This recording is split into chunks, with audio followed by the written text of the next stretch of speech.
Welcome everyone to Empowering Students' Literacy Skills, Explicit Instruction, and Engaging Strategies for the Online Classroom. Thank you for sticking with us through the day, the second day of this fantastic institute. I'm going to let my co-presenter introduce herself. Good afternoon. My name is Krista Coronado, and I work for Minneapolis Adult Education alongside many of the participants I see in our chat. And I'm so excited to be here with you all, especially with presenting with Heather, who I have seen as an instructor and been in her classroom many times and worked with her for many years. And so just excited to be here as you all are learners and not experts, but really want to just share some things that we have seen work very well around literacy. So I am no longer an instructor in the classroom, but I work alongside teachers and students supporting them.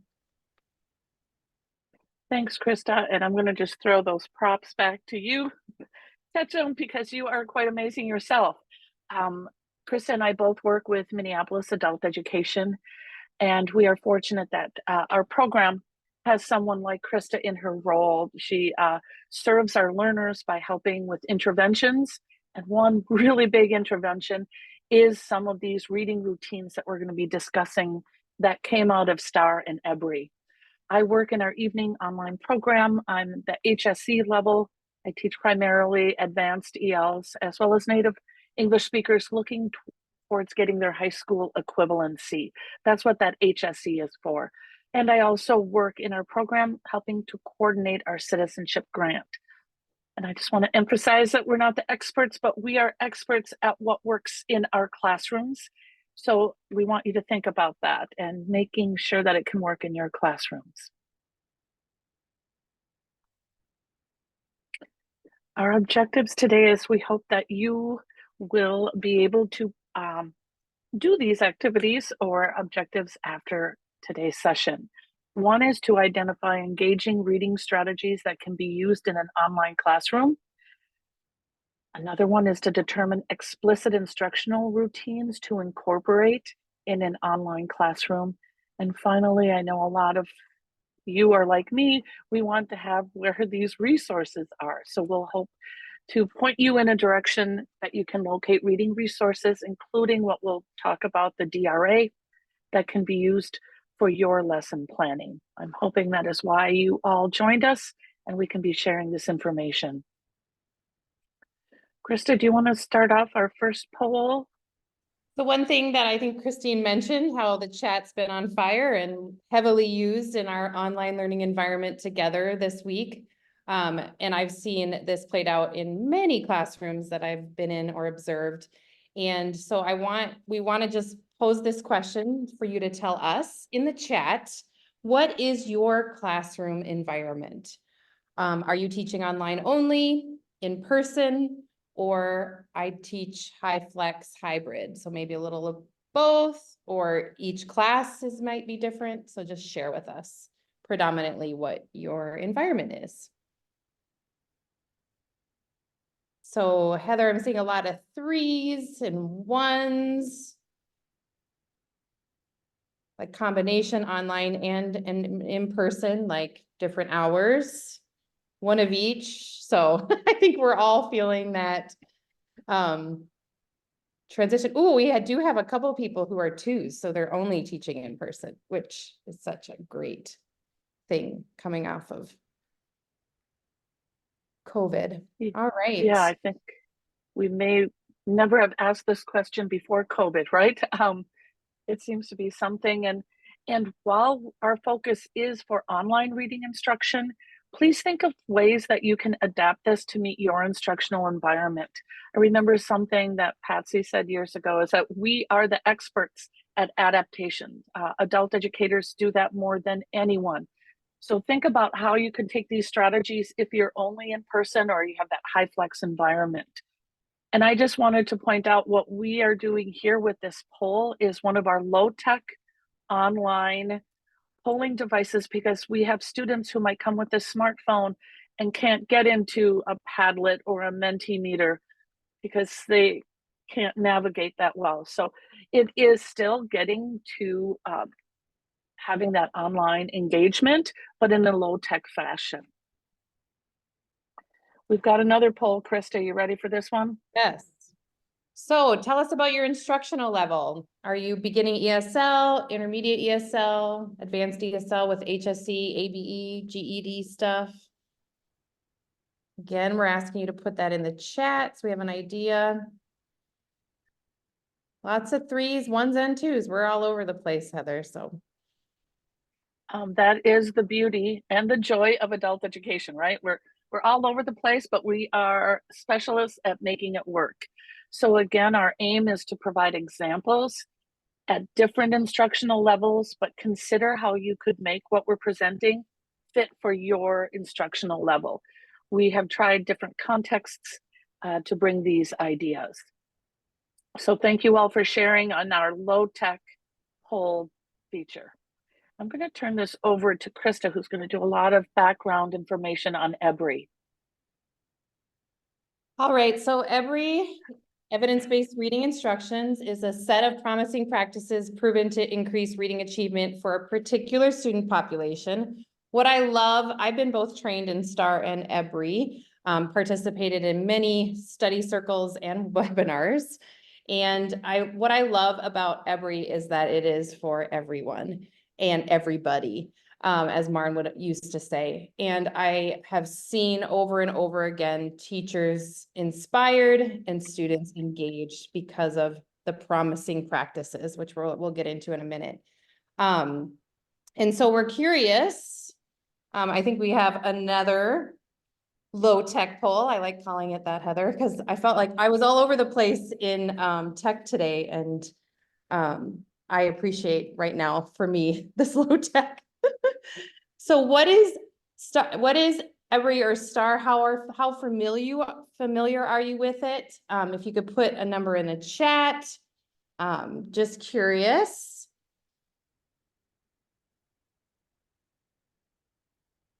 Right, so we're seeing 1s, lots of 1s. STAR trained folks. Great, and this is new to me. That's why I'm here. Great. I think we could have asked too, is it nice to have a refresher? Of course, right? Like, it's nice to hear about these things, especially in the online environment. All right, I think we can move on. So EBRI has several benefits for students and instructors.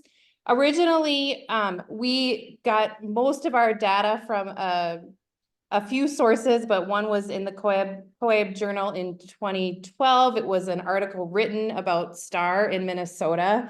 And we took some of those ideas and just really, Heather and I, with our experience in our program, how EBRI practices have really benefited students and instructors in our program. And we kind of honed in on these 3 ideas, these 3 things, that instructors' knowledge and confidence about teaching reading increased. I have a K-12 ESL license. I've been teaching for, this is my 20th year. And when I first went to STAR, I think I did an EBRI study circle first, and then STAR training. But when I first learned about diagnostic reading assessments and proven practices to help students become more fluent readers, effective readers, like Christine was talking about in her session yesterday, I was all of a sudden felt like, oh, that one class I had in my licensure program, like, this is so great. So many strategies and ways to empower students so that they would become effective and fluent readers. We've also, for many, many years, have polled students, surveyed students, and we know their confidence is building in their reading skills. They talk about ways that doing specific strategies, how they're applying it to other areas of their life, with their children, in their jobs, all of that. So it does boost students' confidence and the students' persistence with classes and instruction. As Heather will get into many of her routines and the routines we've observed in teachers in our program, how much students stay and and want to stay as they continue to build that confidence and persist and gain. So anything to add there, Heather?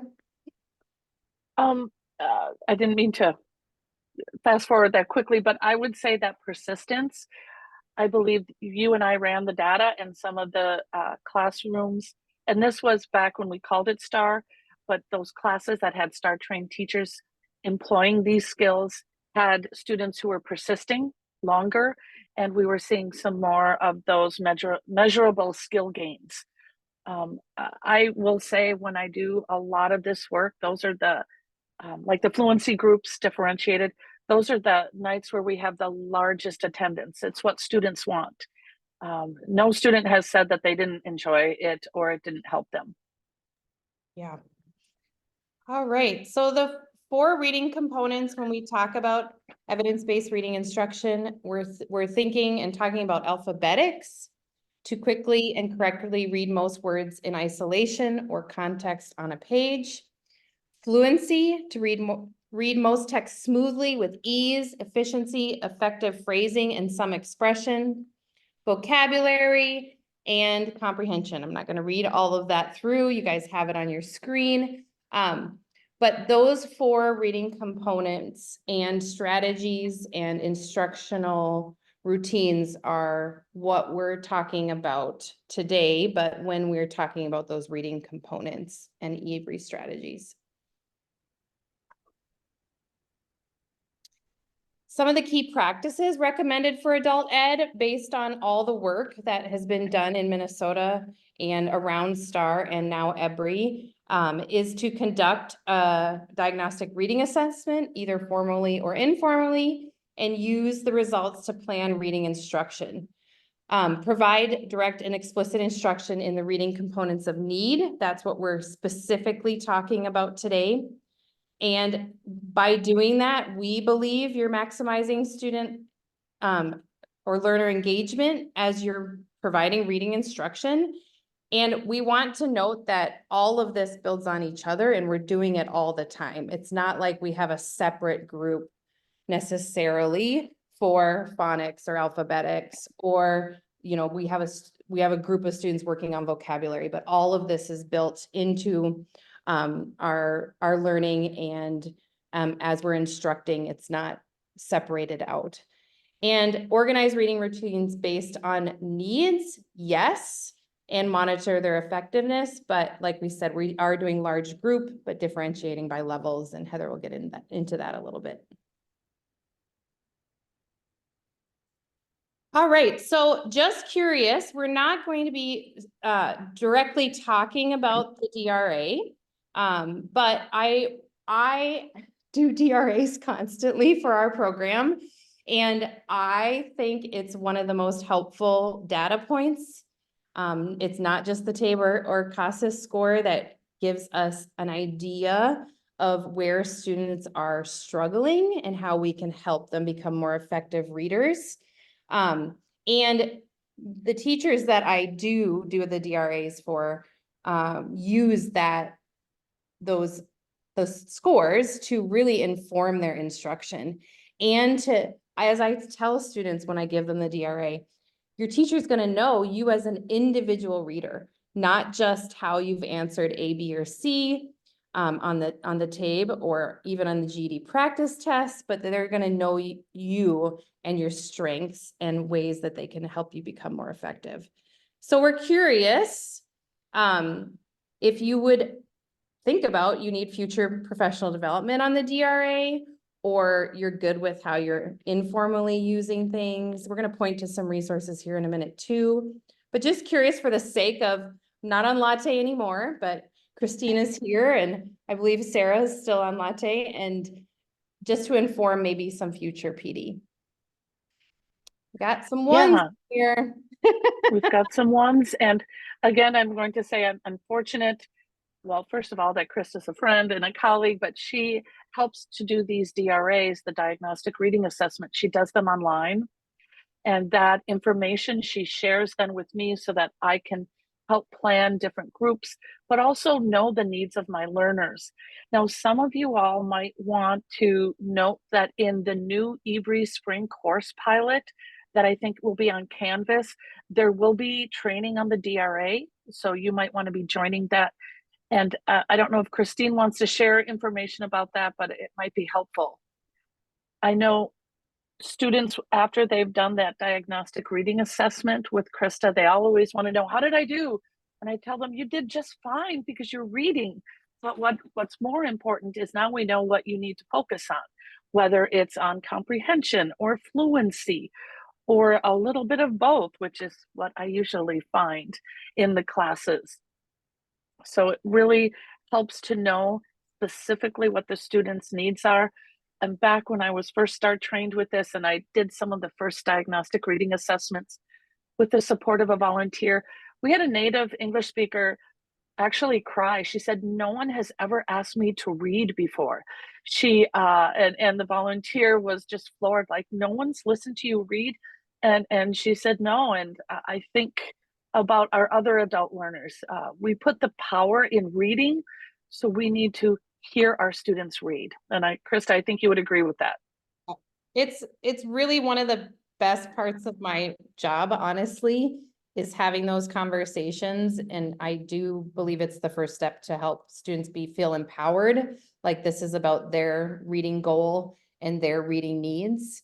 And when you connect it back to comprehension, like we'll talk about, I mean, no one's upset about having to do an oral reading assessment.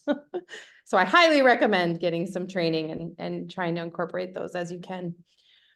All right, so Great. we do have a lot of ones, so that's good to hear. All right, so we just want to point you, because we're not specifically going into this as part of our session today, but there is a ton of resources on Atlas about diagnostic reading assessments.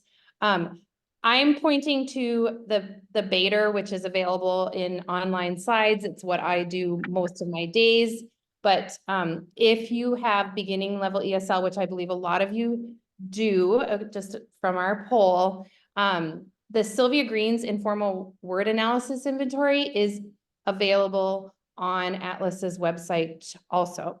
So just click through reading and then click on the diagnostic, I think it says diagnostic reading assessment, and you'll be able to find all these resources. I know you do have to get permission from Christine to send her an email to get the slides for online. All right. And all of these resources that you just discussed, Krista, we've shared in a PDF format that's clickable, that's in the participant folder for the Language and Literacy Conference.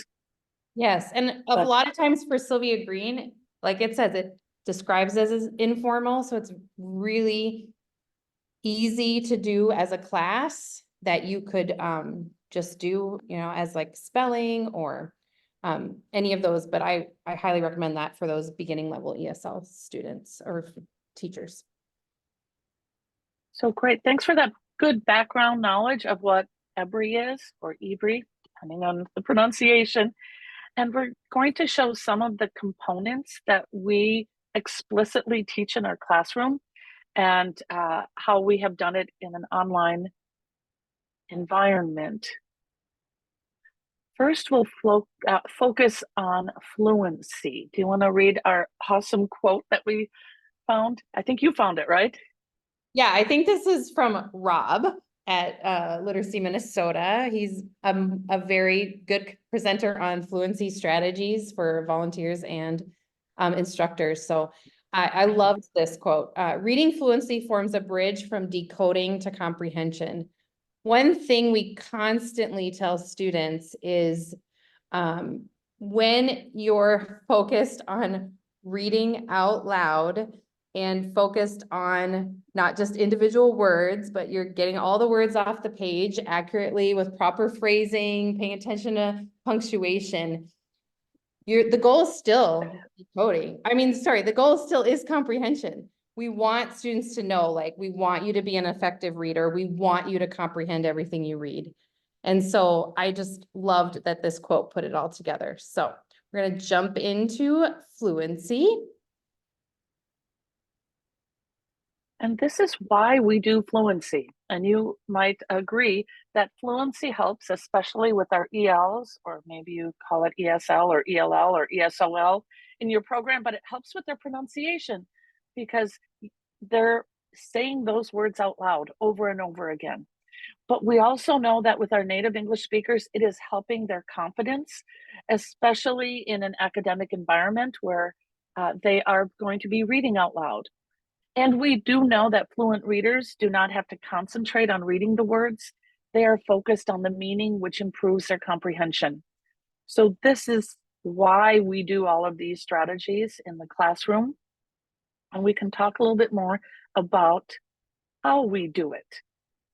And I think back to yesterday's keynote presenter, just about building those routines in your classroom. Well, strategies to build fluency is about that. We first established classroom norms around fluency, and I can show you some examples that I use in my online classroom, but I want it to be normalized that everyone reads fluently in the class, that it is an expectation in our classes that we are all reading fluently. I also build daily and weekly routines around fluency. As I had hinted to earlier, the nights where I have differentiated levels in small groups, those are the highest attending nights. Students want to read fluently. They ask for it, and I'm fortunate to have volunteers who help me with that. And they do it in an online setting. They also all went through the, it was then MLC, but now Literacy Minnesota, training on working with fluency with the volunteer population. I also always model fluent reading. I think it was in another session, I was with a participant who said sometimes it might be boring for me as the instructor to be reading everything and then hearing students read it again. It slows things down, but students need to have that fluency modeled. And I do that as a native English speaker, and the volunteers that I work with help to model it as well. And some of them are not native English speakers, so we hear all the Englishes in the classroom, but they're modeling that fluent reading. And then I always encourage students to focus both on fluency and comprehension at the same time, because that is what you and I are doing right now. And it's what good readers do. We focus on that all the time. Is there anything that you want to add to that, Krista? No, I think you've got it all. I do like Christine's, I'm trying to keep remembering this, effective readers versus good Okay. and bad, right? Because a lot of students will come into those assessments and say, I'm such a bad reader. And, you know, I want to say, like, we all have stuff to work on. We're all doing this together. And I do think making sure students know that their focus is on the comprehension piece, whether they're reading out loud or silently, but we are focused on comprehension. Yeah. Thank you for that. And I don't phrase it like that, good or bad readers. It is effective readers. I know you don't. So this is a strategy that has worked in the online classroom. So it's again, establishing those classroom norms. And so it may need to be repeated for new students coming into the classroom or returning students. But we just remind everyone, students keep the microphone on mute or muted while someone is reading fluently. We don't want to hear background noise, and we've established this norm in the classroom. And then it's only the teacher or a volunteer who can correct someone's pronunciation. Some of you who know me, I try to bring humor in and I say, hey, that's my job. I get paid for it. So let me do that job because I don't want to pay you to do that job. But it's also to put, making sure that someone is not incorrectly trying to correct someone's pronunciation. And we also go through the training that some words, if I can understand what you're trying to say, like saying walk it instead of walked while reading fluently, that's not a problem with the pronunciation. It is still language that I can understand. And finally, I next say that all students have an opportunity to read fluently during the week. I have some large classes and we can't get everyone to read fluently at night. in each class. However, I tell them there'll be opportunities throughout the week.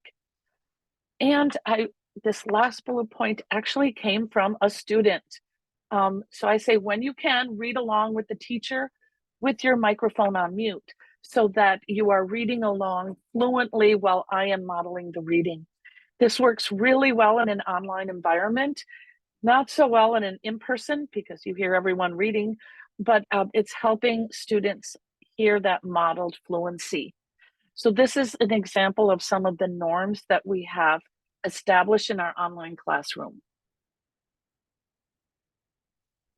Another strategy is from those norms, I can build weekly routines. So this is an example of a routine from our online class.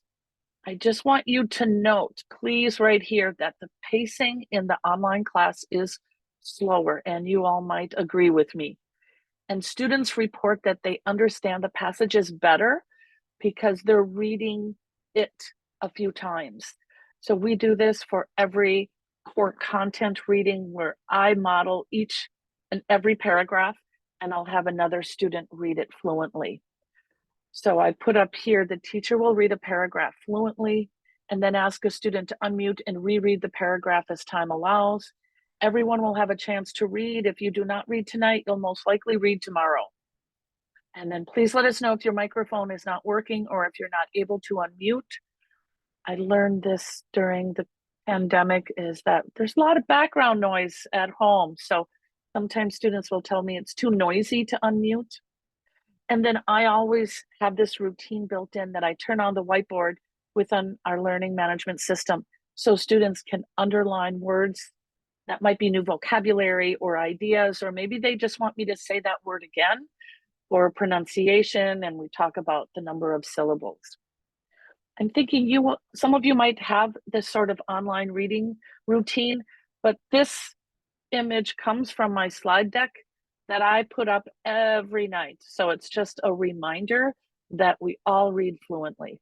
And it's just building those routines in the classroom. Anything you want to add, Krista? No, you're good. Okay. So this is an example that of the strategy that we use. So the teacher or the volunteer will model the fluent reading. I'm going to do this with what we call echo reading, where the teacher reads and models fluency, then calls on a student to read it again. And then the group reading, which would be I read it, and then I would have the whole class read it again. I've done more of the group reading in an in-person classroom. And then collaborative is small group reading, where students read in pairs or small groups. I've done that in breakout rooms. I also do this with volunteers. You might be doing this in table groups if you're in an in-person classroom. Hey, Heather, there's a question in the chat. Danielle is asking, how many students do you have while you are practicing fluent reading? I think it depends on the day. This week was a shorter week because Minneapolis Adult Ed did not have classes on Thursday evening last night. So I had, I think, 20 students on Wednesday night in one class and maybe 24 in another. So there are a lot of students. I use an online management system called Schoology. So it has everyone listed in alphabetical order on one side of my screen. So I can call on a student and I can prepare them in advance to get ready to read fluently. I myself do not use the popcorn style. I don't want to spring it on anyone, especially online. And when I work in the evening, when there's a lot of things happening with families and children around. So I do notify students when I'm going to call on them.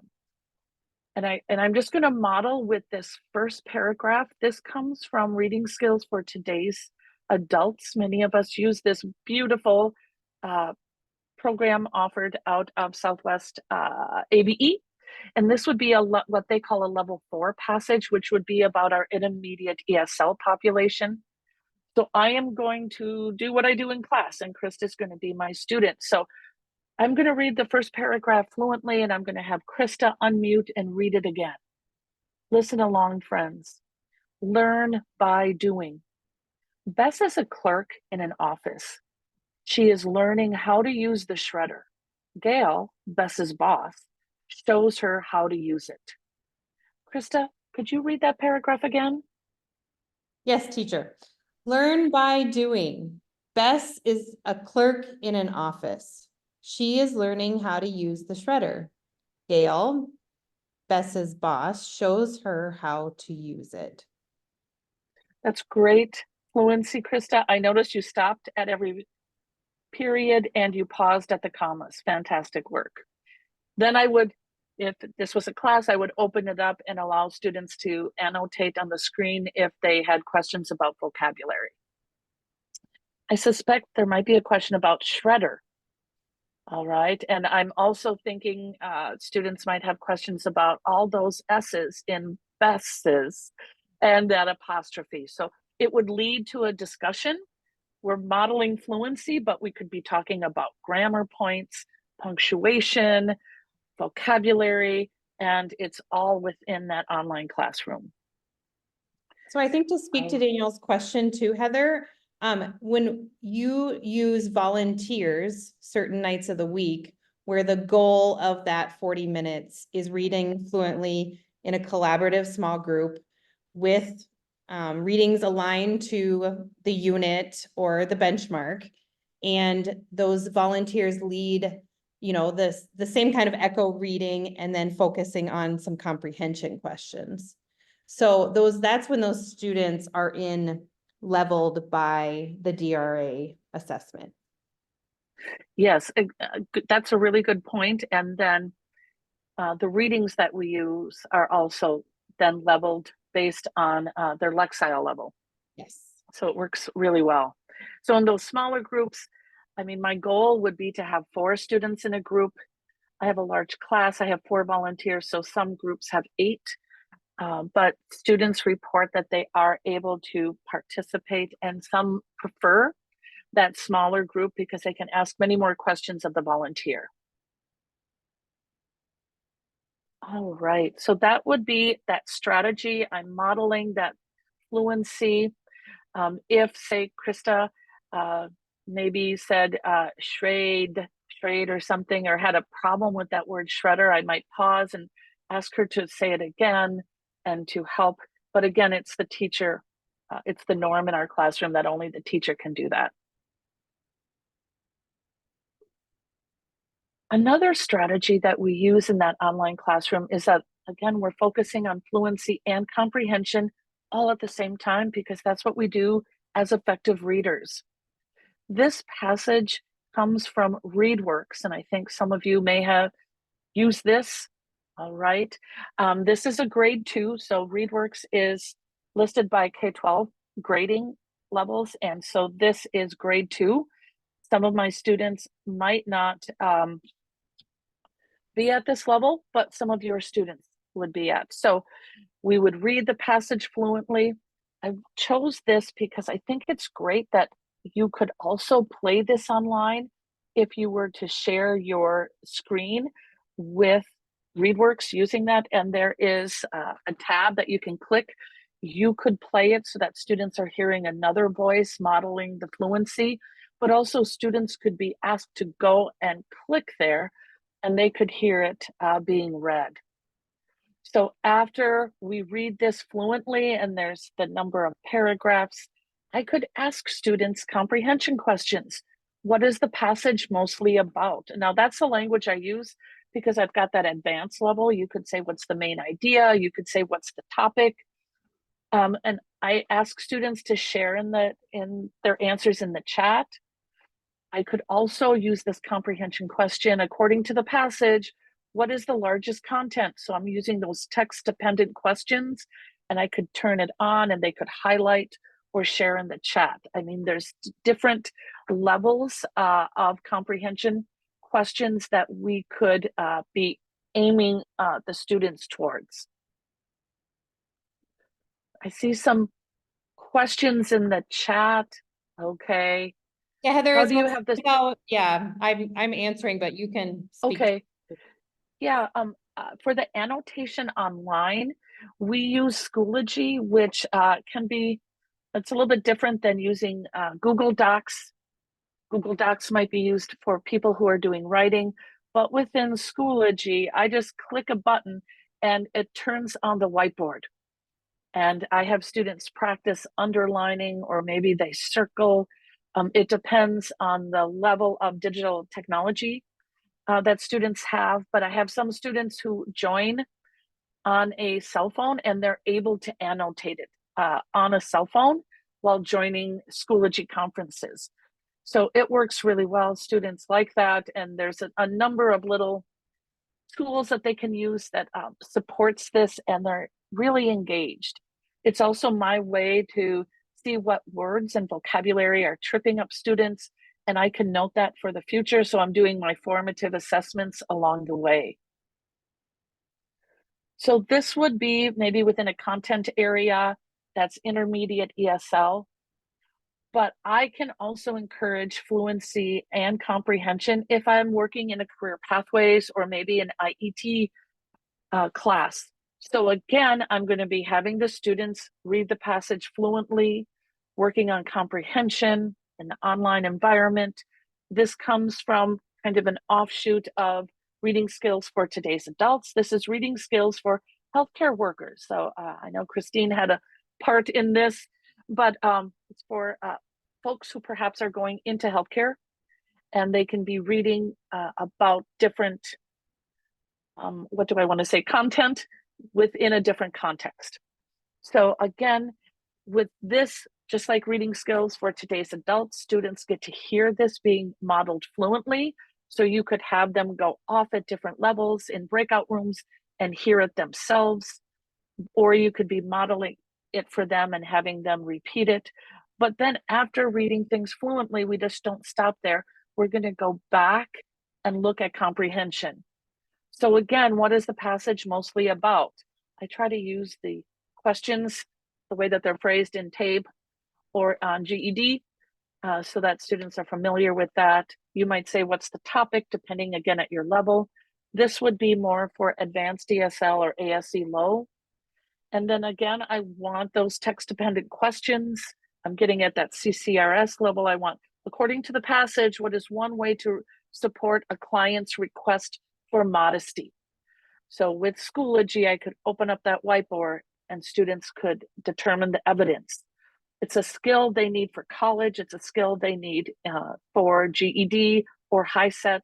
And it's a skill that we all need, right? Where's the evidence to support your answer? I'll pause here in case someone has a question about this, but we just wanted to show different contexts, right? Beginning, intermediate, IET. But we don't want to forget our math friends, do we, Krista? Because we know you can still encourage fluency and comprehension and math in a math class, right? So perhaps instead of having students just read this silently and work on the math problem, I could model the fluency. I'm going to do this with Krista again. Mr. Abdul, excuse me, I'm going to preface this, Krista. I'll read it first, and then I'm going to ask you to read it again fluently. So Mr. Abdul sold 586 roses on Monday. He sold 237 roses on Tuesday. How many roses did he sell altogether? Krista, could you read that for us? Mr. Abdul sold 586 roses on Monday. He sold 237 roses on Tuesday. How many roses did he sell altogether? Fantastic. And what I notice is when I have students read much larger numbers, they get tripped up. So doing reading fluently like that, especially with numbers or dates, it's helping students feel really confident about saying those numbers and dates. So again, I could ask them, let's focus on comprehension after the fluency. What operation is needed? And they could share in the chat. And then I could say, how do you know what operation to use? What was your evidence? And then I would turn on the whiteboard and I could have them circle it. You could ask students to type it in the chat if you can't annotate on the screen. I'm not as familiar with how to annotate in Zoom, but I do it all the time in Schoology, and that is one way to keep students engaged, is allowing them to have access and connect with the words that are in front of them. If they also have a document, they could be highlighting on their document if it is a hard copy in front of them. So I want students to engage and connect with the vocabulary, with the fluency, with the comprehension, and we're doing this all together. I think one important thing to note here, Heather, is something that you do is the building of like oral comprehension. So not only are students answering those GED-like questions or comprehension multiple choice, but you're asking them to articulate those answers orally. And I think it's a very good skill for them, whether their goal, you know, if they're still English language literacy skills or college prep, you know, their goals beyond being just receiving their HSE or whatever it is, because I've observed some PSEO classes of my daughter online and how often those teachers are trying to get the students to engage with their microphones on and seeing that students, you know, really do need to build those oral comprehension, like putting it together in a sentence, orally, obviously. Yeah, Krista, in fact, when I let students know we're going to be doing this, I tell them, is this a skill you need for college? You're going to be having to read out loud. You're going to have to do presentations. You have to feel comfortable with taking those words off the page and reading them orally. It's what we all do. I'm looking at Erin's question, and Erin, for Schoology, in Minneapolis Adult Ed, all students have to be enrolled. We actually have a paid Schoology subscription. It allows us to deliver online content. So students don't use emails. It is all through a naming convention that we have, and students go through an orientation process to become familiar with that. But these are the strategies that we use for our online classes to develop fluency. We want to know, what do you do? We want to hear from you all, okay? What sorts of nuggets of wisdom could you share with us? So think about your current fluency strategies, and you could share them in the chat, or you could raise your hand and unmute. We're an informal bunch here this afternoon, and we just want to hear from you.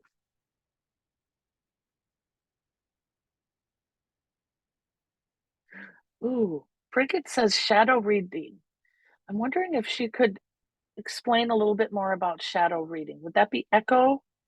I wasn't sure if it was echo, but the teacher reads aloud, and then the second time the whole class tries to read at the exact same time as the teacher, following, you know, intonation, speed, cadence, and try to imitate the teacher or a recording. Oh, yeah, that would be that choral. Yeah, kind of the choral reading. And that works really well. Okay, especially for ELs. And I'm at an advanced level, but when I taught much lower levels, I would do the same, like really listen for when I stop at that period, and then have that comma, a brief pause.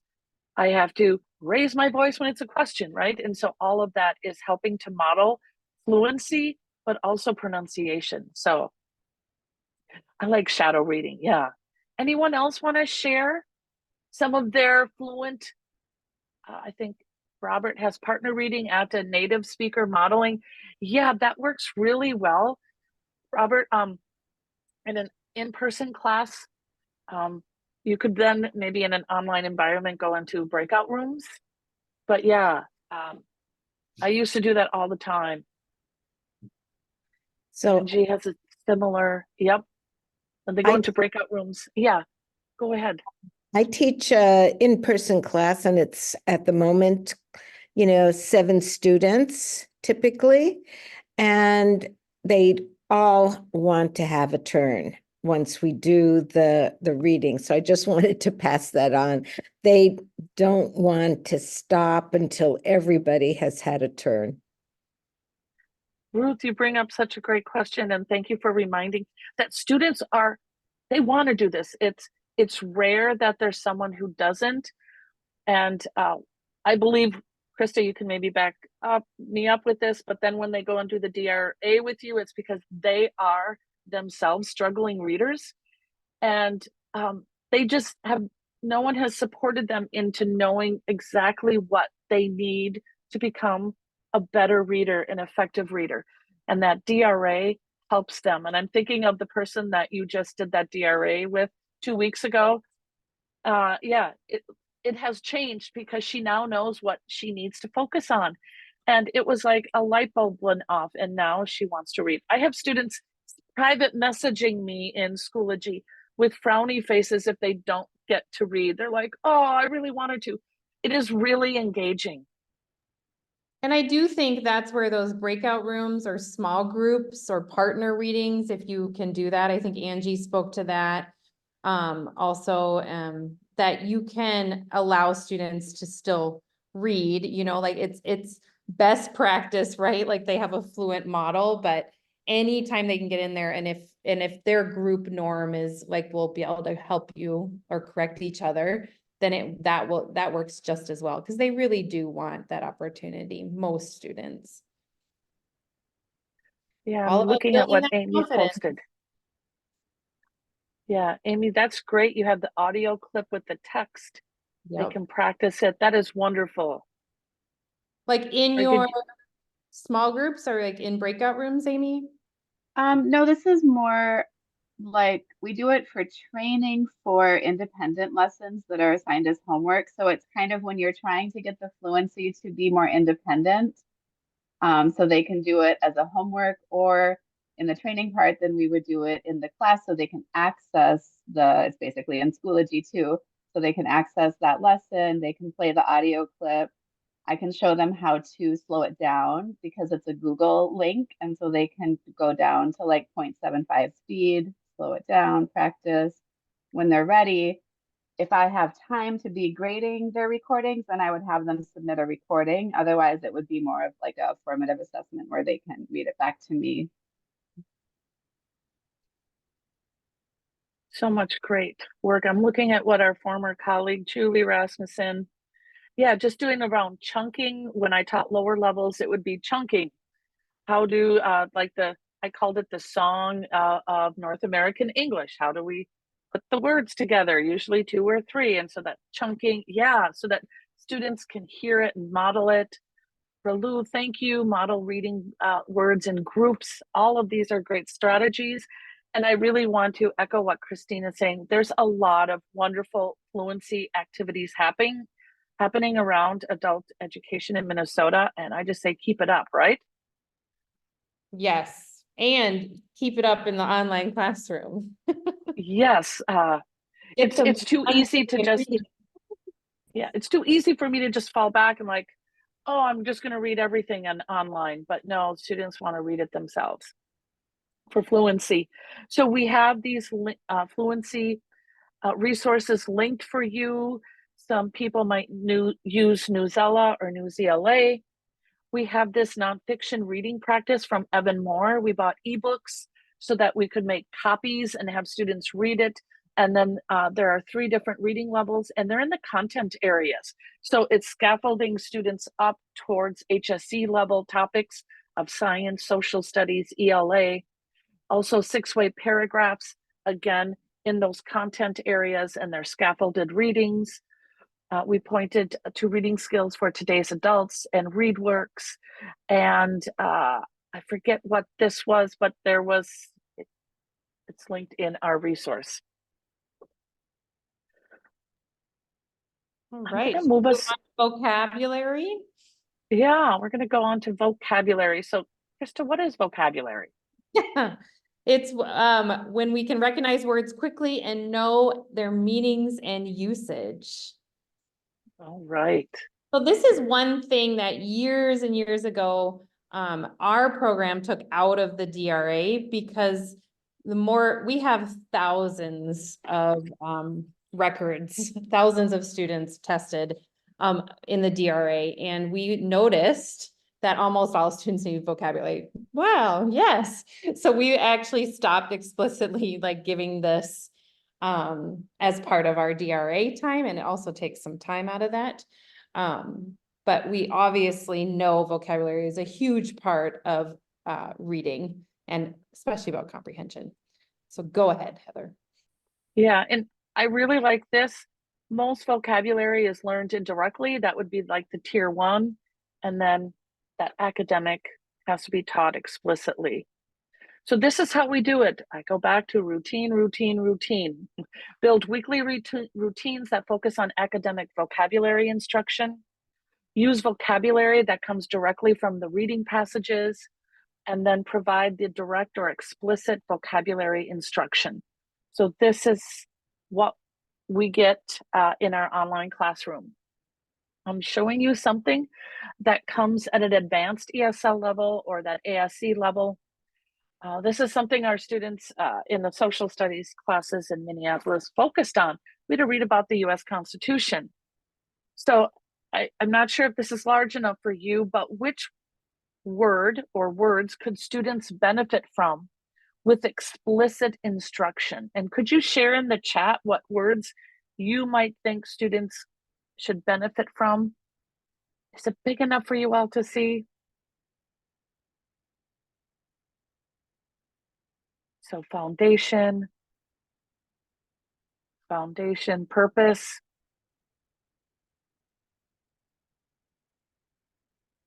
system, amend. So even the idea of passage, all right? So preamble. You guys are you're doing the work for me, okay? So those were some of the words that we pulled out to do explicit instruction before we even attack this text, okay? So that I'm teaching beforehand so students understand the text. So this would be at that advanced ESL level. I want to show you, how about this? Before I have students do this math word problem, which word or words could students benefit from with explicit instruction? And this is even in math. Did you? Yeah, Jean, that's what I was thinking as well. I think Krista and I. Maybe place. Okay. So again, don't have students guess at what those words are before you give them this word problem.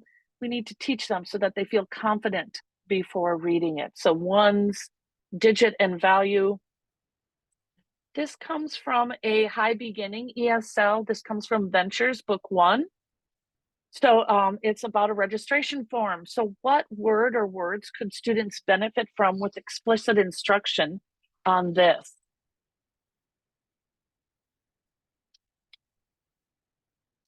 Country of origin, area code, registration, print. Yeah, so many words that let's pre-teach so that students aren't struggling with that vocabulary. Yeah, Mr., Ms., Mrs., all sorts of things. And I think they put MX now, right? That would be a new one.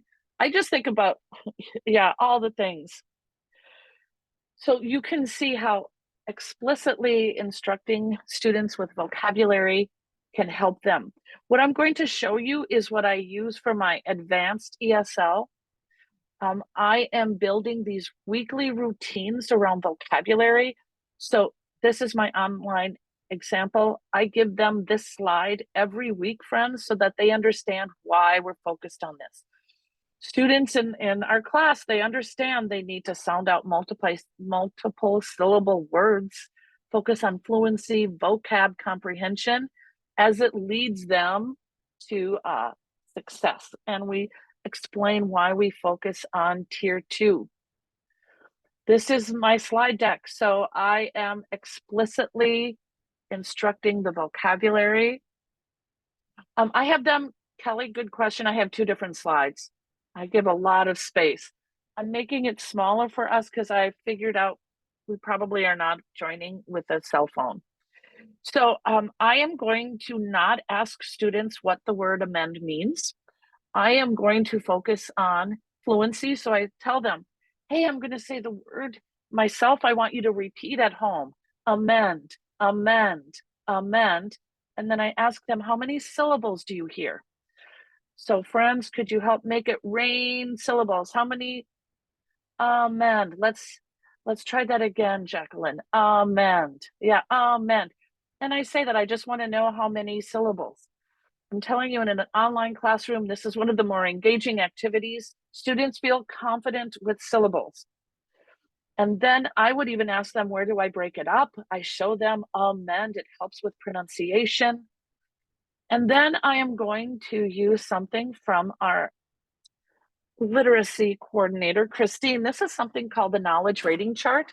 I want to know before I teach it how well students understand what the word amend means. So I tell them, my low tech polling tool, type a number that is close to you. This is my way to do my formative assessments like, oh, do people understand this word? But I also tell them there's no judgment, because my goal is to make sure we're all fours at the end, that we all know this word or phrase and what it means, and they feel confident that they could teach it to another student. It's my way to reduce that test taking anxiety that students have, or the score. I want them to know they're learning every day in class. And then I go through my explicit instruction, where I am telling them exactly what the word means.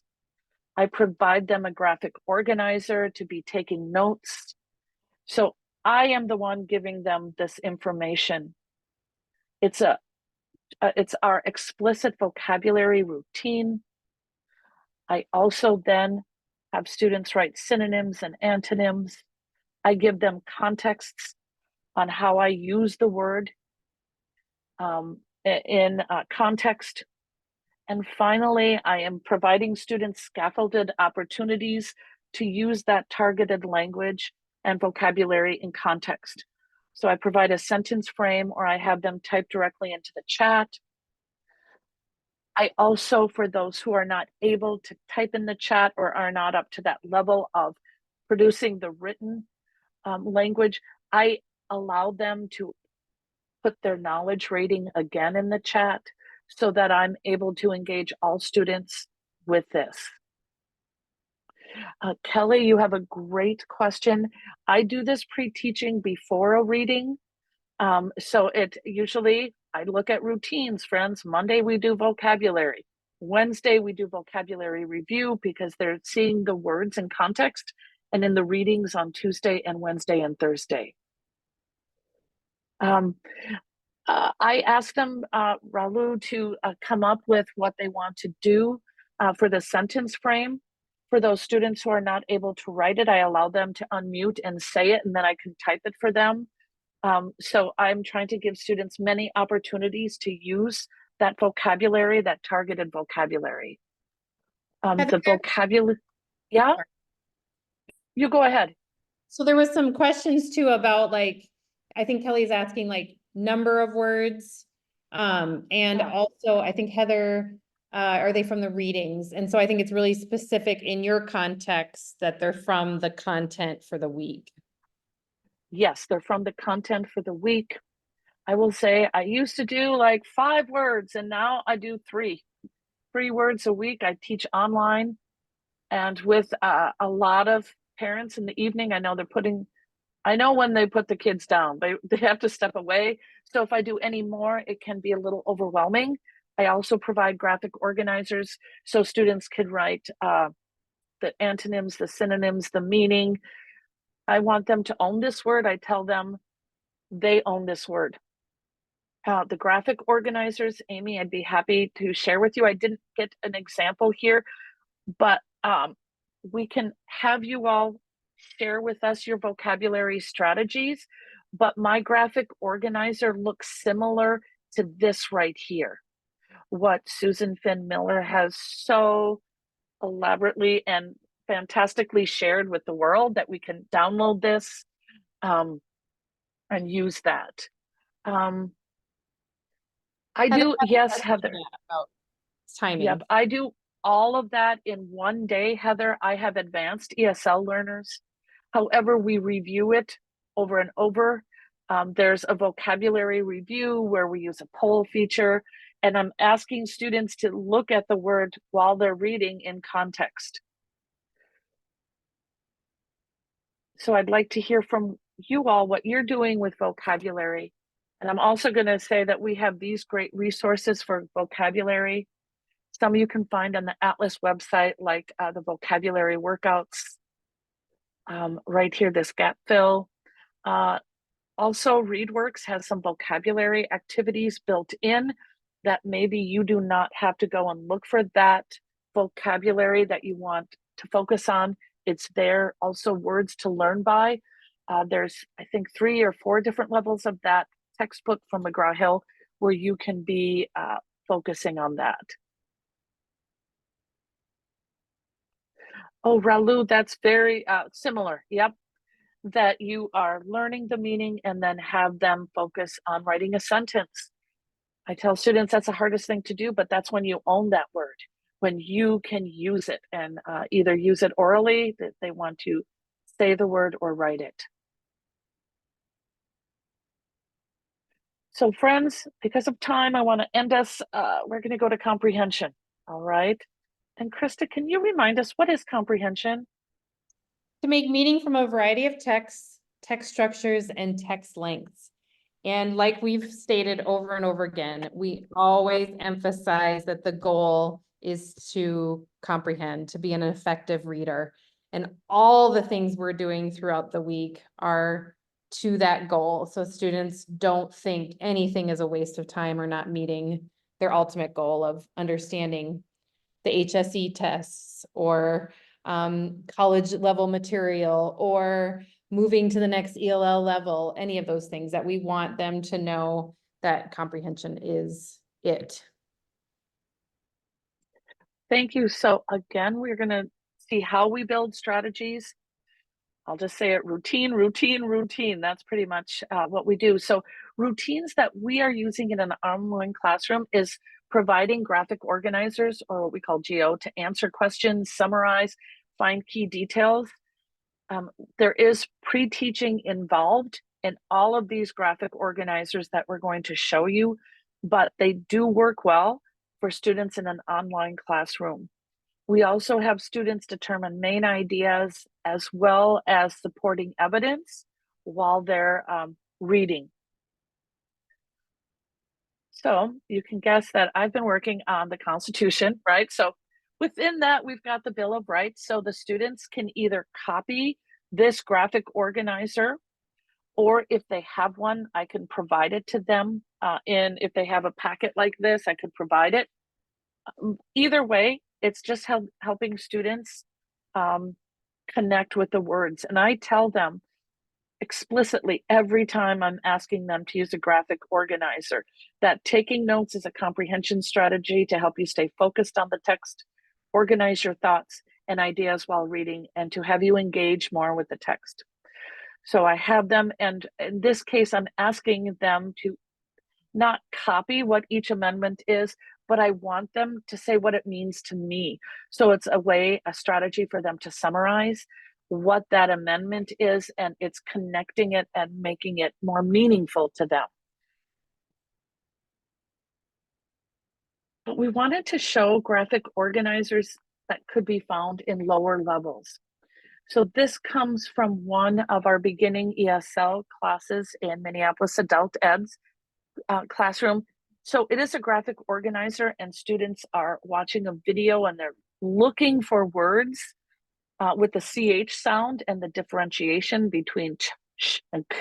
Okay, and so then they're going to have to use this graphic organizer, but it's helping students comprehend, and it's giving them practice with those college skills of graphic organizers. Anything that you want to add to this one, Krista? Yeah, no, not this one. I think I'll have a lot more to say on the next slides. Yes. Do you want to talk about this one? Sure. So I even think today in today's keynote, just a lot of those graphic organizers that were presented to us in one of the Padlets, having students having access to this, how much it does build their comprehension, but also as they're writing and they're gaining those skills in so many ways. And so this comes from Mara Martinson, who, if you guys did not get to her session with Liddy Rich yesterday, I highly recommend going back to that and watching it. Right now, Mara is teaching at an ELL 2 level. She's mostly been beginning ELL the last couple years, and she just thought about and got trained in eBree strategies and just built her routines. And so if you could go to the next slide quick, Heather. When she's focused, she does, you know, as you can go back to her presentation and see, sound it out, vocabulary and fluency, and then comprehension. But when she's talking about readings, she gives this graphic organizer to students based on this reading. So they're not given the questions A, B, C, or D, they're given the reading, and then flip back one more, Heather. And they're given this, sorry, that way. Okay. They're given this graphic organizer. Now, she teaches a high flex class, and so students are seeing this on the screen. And in our program, Schoology, you know, students are able to write on here, but she also uses this as a poll. And so she'll get lots of answers from students who are online too.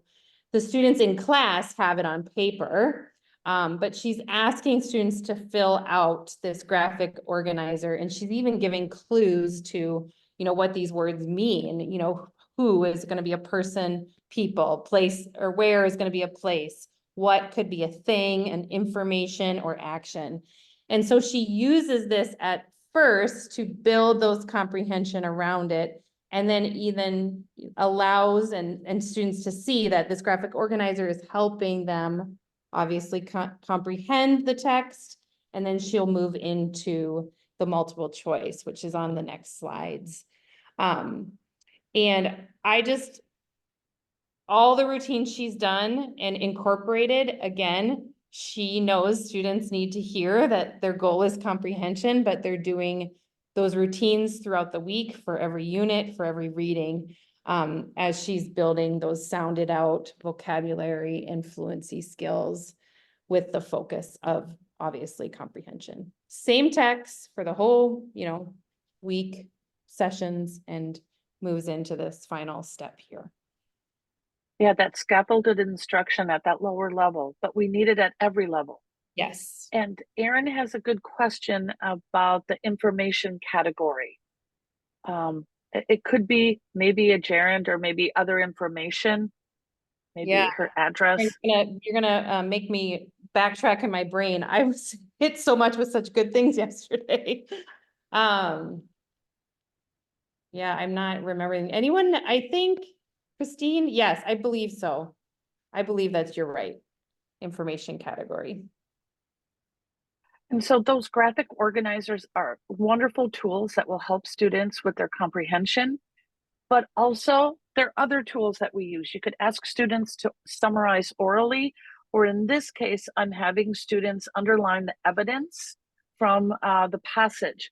So we'll read it fluently, and then I'm going to ask students to underline or highlight the evidence that explains why the views of the American colonists change. So I'm always going back to that text to make sure that the students are comprehending what it says and that they're making that connection to the text. We're getting that explicit instruction. And I also tell them they might need to verify or determine the evidence to support answers on some of those high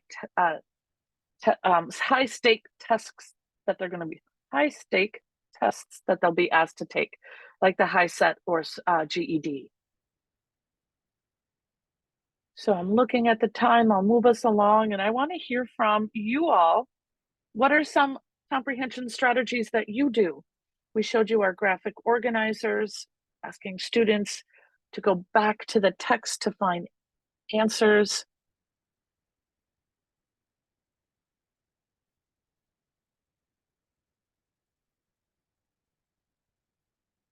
Are there comprehension strategies that you folks are using? I know you're using them in the classroom.